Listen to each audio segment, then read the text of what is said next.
para todos. Vamos a dar inicio a esta presentación del informe. Mi nombre es Carolina Villadiego Urbano, soy la líder del equipo de América Latina de la Comisión Internacional de Juristas, SIG, que hace parte de este informe junto con mis colegas de la Fundación para el Debido Proceso, Úrsula Inacochea y Ramiro Arias, y también la Federación Latinoamericana de Magistrados, que no se encuentra en esta llamada, pero que también suscribe el informe. Esta presentación que vamos a hacer el día de hoy está dividida en tres partes. Vamos a hacer más o menos un uso de 20 minutos, donde primero vamos a presentarles de manera general tanto la metodología como los hallazgos principales sobre el tema del proceso de preselección que observamos. Adicionalmente, vamos a presentarles nuestros hallazgos sobre el tema de la prórroga y autoprórroga de los mandatos de las altas autoridades judiciales. Y finalmente vamos a comentarles algunos de las conclusiones y recomendaciones del informe y decirles que el informe está ya listo y se les enviará porque ya está listo para ser publicado después de este lanzamiento. Entonces, comienzo primero con lo siguiente y es la explicación general sobre tanto la metodología del informe como los hallazgos generales sobre el proceso de preselección. Entonces, como ya mencioné, en primer lugar, tanto la Comisión Internacional de Juristas como la Fundación para el Debido Proceso y la Federación Latinoamericana de Magistrados realizamos este informe con una metodología que tiene dos partes. Una primera parte es que realizamos una visita a Bolivia entre el 3 y el 6 de marzo de este año.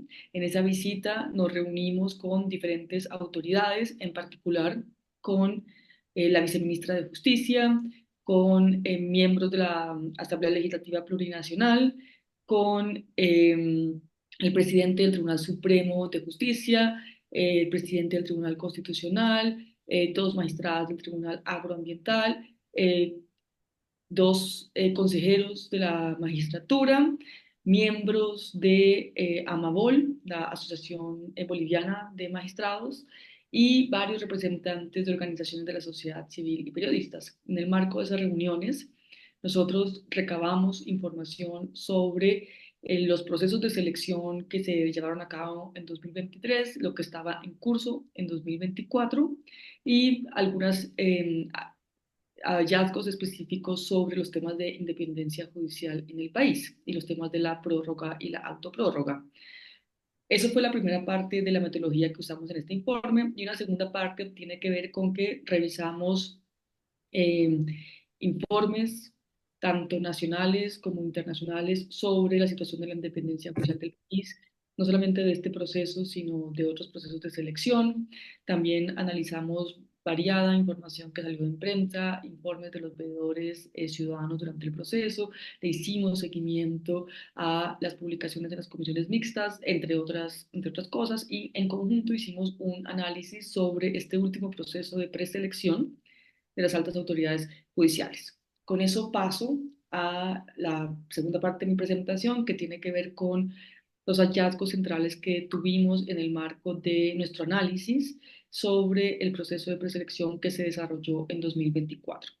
En términos generales, nosotros encontramos que hay algunas buenas prácticas que se adoptaron en este proceso. Por ejemplo, destaco primero la promulgación de una ley que regulara de manera integral eh, el proceso de preselección, incluidos también, digamos, la forma en la que se iba a evaluar los méritos y en particular la parte de la calificación de las hojas de vida. Segundo, la definición de mecanismos de publicidad y transparencia, particularmente la amplia publicación de las convocatorias, la habilitación de participación del público en las sesiones de las comisiones, también la habilitación de veedurías ciudadanas nacionales, lo cual hallamos muy positivo. Otra tercera buena práctica que encontramos es que se hizo una regulación más objetiva de la forma en la que se evaluarían los méritos en esta ocasión, lo cual es positivo, y también que se hizo, como dije, una amplia convocatoria para la participación en este proceso. Ahora bien, el proceso de preselección enfrentó varios desafíos que nosotros destacamos en el informe y que quiero resumir de manera sucinta en este webinario. Un primer desafío que encontramos en el proceso de selección es que hubo una diferencia en la forma en la que las comisiones mixtas operaron, particularmente durante las primeras fases del proceso, y eso genera falta de uniformidad en los procedimientos y también genera entonces que postulantes no tengan cierta seguridad y predictibilidad sobre la forma como va a desarrollarse el proceso, lo cual creemos que es una situación que debe corregirse.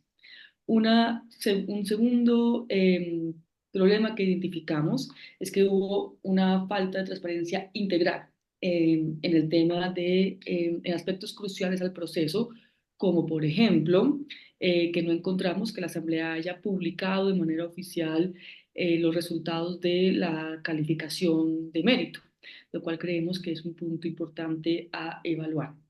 Un tercer desafío que encontramos importante es que hubo una dificultad grande para asegurar la participación de mujeres y también de indígenas originarios campesinos, lo cual afecta también la participación equitativa de estas personas en la amplia convocatoria.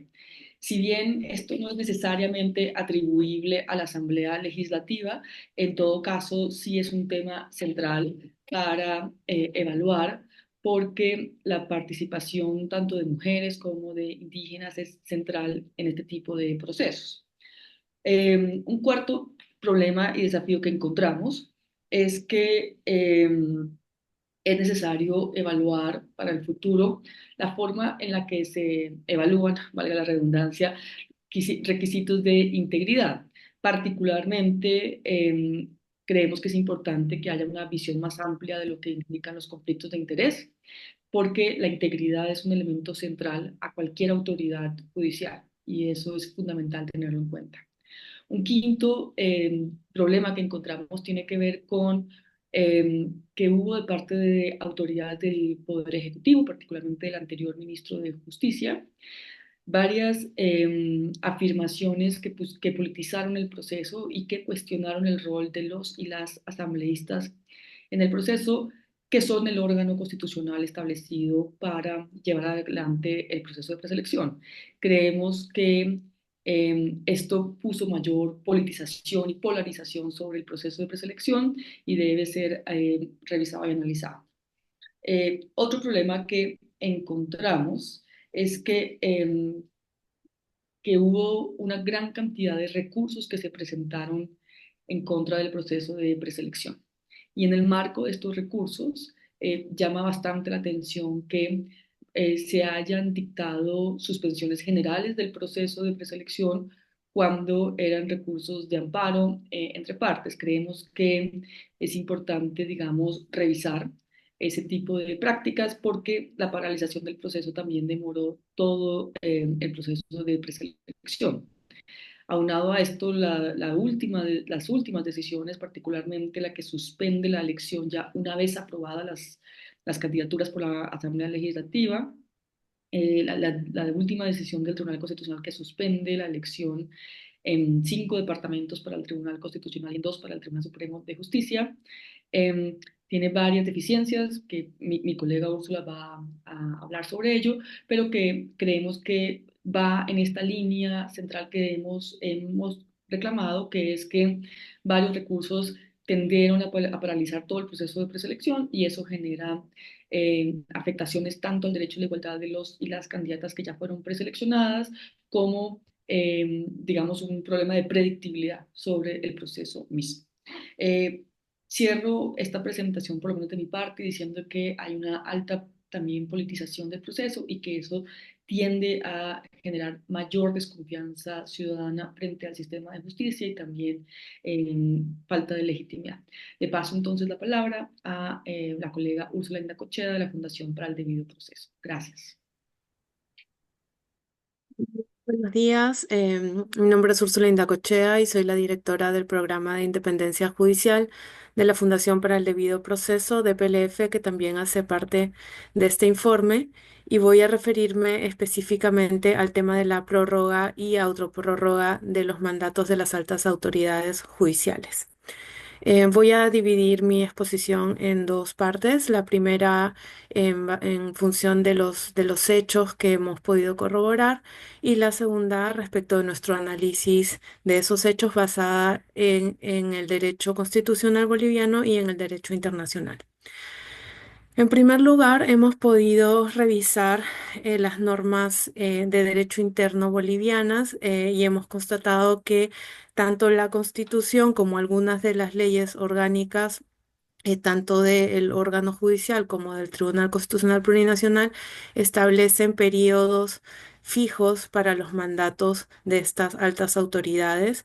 En todos los casos, estos periodos son asimilados al periodo del Tribunal Supremo de Justicia, que es de 6 años. Son periodos fijos y no está prevista la reelección. Y de hecho, varias de las normas establecen que expresamente que las autoridades cesarán en sus funciones al cumplimiento de su mandato. De esta forma, entonces, la normativa interna establece un periodo fijo, improrrogable, que en el caso de todas las altas autoridades venció el 2 de enero del 2024. Como ha sido señalado por mi colega Carolina Villadiego, pues el proceso de selección sufrió diversos retrasos que impidieron llegar a esa fecha con nuevas autoridades. Posteriormente, el 11 de diciembre del 2023, apenas algunos días o semanas antes del vencimiento de los mandatos, el Tribunal Constitucional Plurinacional emitió la Declaración Constitucional Plurinacional 049, en la que dispuso que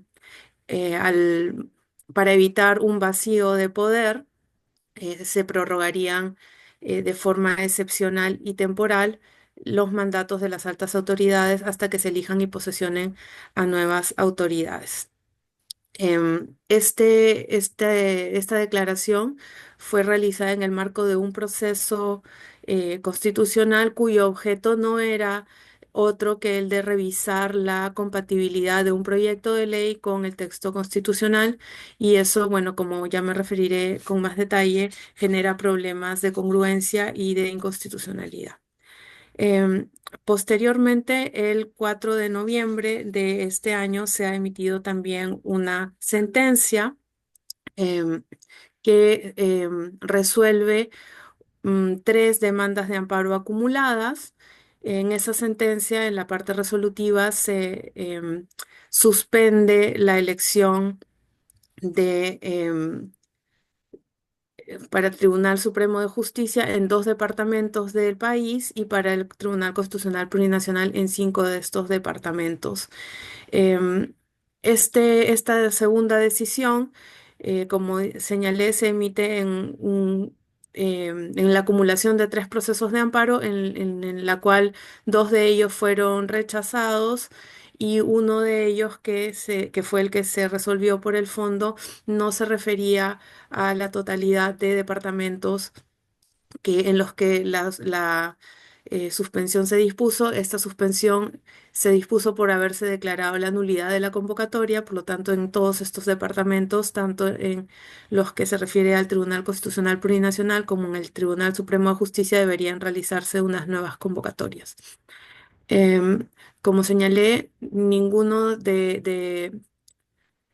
la mayoría de estos departamentos no corresponden con el departamento de origen de la persona demandante y los motivos de esta suspensión están vinculados al incumplimiento de normas que buscan garantizar la representación paritaria y la representación indígena originaria campesina sin que el demandante de ese caso tenga ninguna de estas condiciones.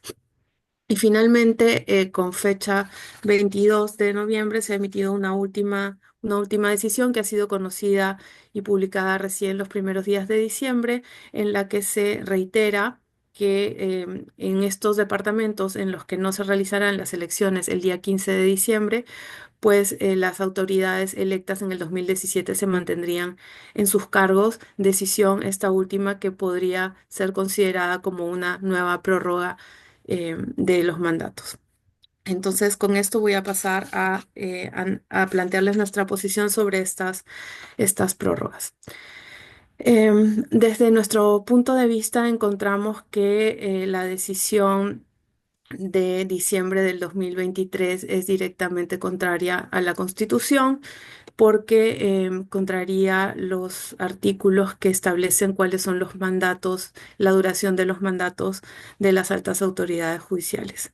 También consideramos que el Tribunal Constitucional Plurinacional no tenía competencias, al menos basadas o con un sustento en la normativa nacional e internacional para disponer esas prórrogas, dado que el proceso de revisión previa de constitucionalidad no tendría un objeto que le permitiría realizar ese tipo de declaraciones, sino más bien este tipo de procesos solo se limita a poder establecer de forma abstracta la incompatibilidad de un proyecto de ley con el texto constitucional. Em, Desde el derecho internacional, por nuestra parte, también los principios básicos de las Naciones Unidas relativos a la independencia de la judicatura, específicamente los principios 11 y 12, establecen como una garantía que forma parte de la inamovilidad, el respetar los periodos por los cuales se han establecido los mandatos jurisdiccionales, ¿no? Del mismo modo, tenemos la Carta Democrática Interamericana que establece que en una democracia el acceso al poder y su ejercicio se realiza con sujeción al Estado de Derecho.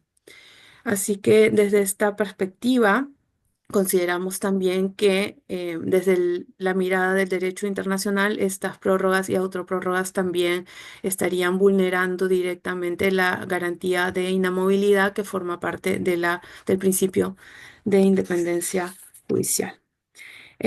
Finalmente nos preocupa mucho también los efectos que estas decisiones puedan tener, ya que en su conjunto establecen una situación de incertidumbre respecto de cuándo se completaría la renovación de la composición de estas altas cortes, dado que no existe una fecha cierta.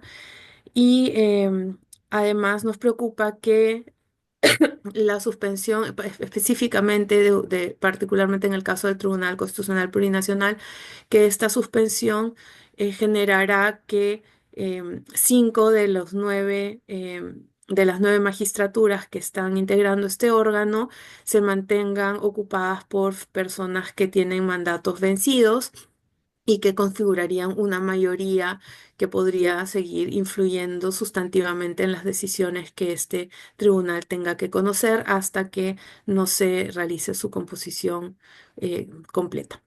Entonces, bueno, dicho esto, le doy paso a mi colega Ramiro Orías para que realice las conclusiones y recomendaciones. Muchas gracias, Úrsula.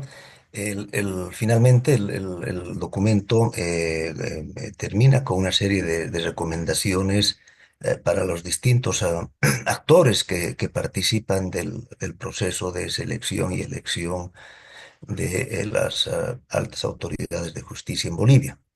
La primera recomendación alude a la necesidad de revisar el actual mecanismo de preselección y elección de las altas autoridades judiciales, dado todos los problemas que se han identificado, y se insta a realizar una reforma constitucional que modifique el proceso de selección para adoptar un mecanismo que elimine la participación e influencia de los poderes políticos, para lo cual se recomienda que la selección esté en la cabeza de un órgano técnico independiente, así como se establezcan renovaciones escalonadas de las autoridades judiciales. Una segunda recomendación tiene que ver con la necesidad de regular mediante ley permanente el procedimiento que regule este tipo de procesos. Consideramos que una normativa ad hoc para cada proceso atenta contra la predictibilidad y la previsibilidad que tiene que tener este tipo procesos tan importantes para la institucionalidad democrática. El que se apruebe una norma para cada proceso, pues lleva a que esta norma refleje los eventuales balances o tensiones políticas que vive el país. Igualmente se recomienda unificar los procedimientos o principalmente las prácticas de preselección en las distintas comisiones mixtas y dar amplias garantías de publicidad y transparencia de estos procesos hacia los postulantes, hacia el público. También se recomienda incorporar medidas que permitan garantizar el derecho de igualdad y no discriminación en los procesos de selección. También hay unas recomendaciones a las autoridades del órgano ejecutivo que tienen que ver principalmente con respetar las atribuciones constitucionales de los órganos encargados de llevar adelante el proceso de preselección y elección de altas autoridades. Creemos que en algunas circunstancias ha habido una intromisión que no ha sido respetuosa ni prudente y ha estigmatizado la labor de los otros órganos del Estado. También la recomendación al Ejecutivo tiene que ver con la necesidad de acompañar este tipo de procesos con los recursos económicos suficientes para garantizar el proceso electoral y asignar el presupuesto judicial adecuado para garantizar el acceso a la justicia de las personas. También tenemos algunas recomendaciones al Tribunal Constitucional Plurinacional. La principal tiene que ver con la necesidad de revisar las decisiones que se están tomando y que han generado esta situación de prórroga de mandatos y de autoprórroga en los mandatos del propio Tribunal Constitucional y en ese sentido aplicar las recomendaciones de órganos internacionales encaminadas a evitar las prórrogas de mandatos. También la necesidad de revisar los criterios para establecer medidas cautelares que suspenden todo el proceso de preselección o selección o la suspensión parcial de las elecciones como ha ocurrido en la presente gestión. Y eh, tenemos unas recomendaciones generales a los distintos actores que tienen que ver con la necesidad de garantizar que los nombramientos estén acorde a los estándares internacionales de idoneidad, integridad, mérito y capacidad. Hay nuestra recomendación de publicar y difundir las convocatorias y toda la información pertinente. También el inicial y la importancia de aprobar una ley de acceso a la información que incluya al sector justicia, que hoy no está comprendida en la reglamentación de acceso a la información que tiene el país. Así que esas son nuestras principales recomendaciones, esperando haber contribuido a que este tipo de procesos se mejoren hacia adelante. Gracias. Bueno, con esto, digamos, la primera parte que tiene que ver con la presentación de los hallazgos, recomendaciones y tenemos un espacio para preguntas de parte de los participantes.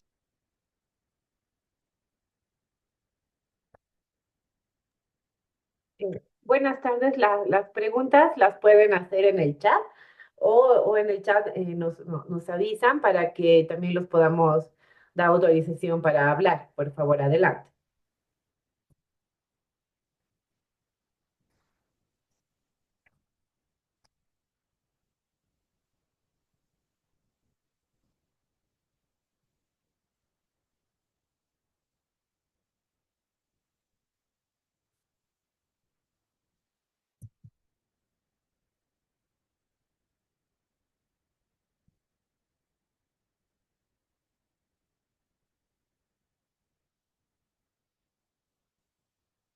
Si no tenemos más preguntas específicas, a través de las redes sociales de las tres organizaciones, el informe en completo va a ser divulgado.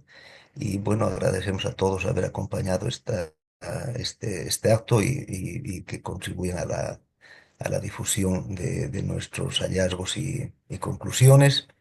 Y con eso, por nuestra parte, este acto ha concluido. Muchas gracias y que tengan una buena mañana. Hasta Gracias. luego, gracias.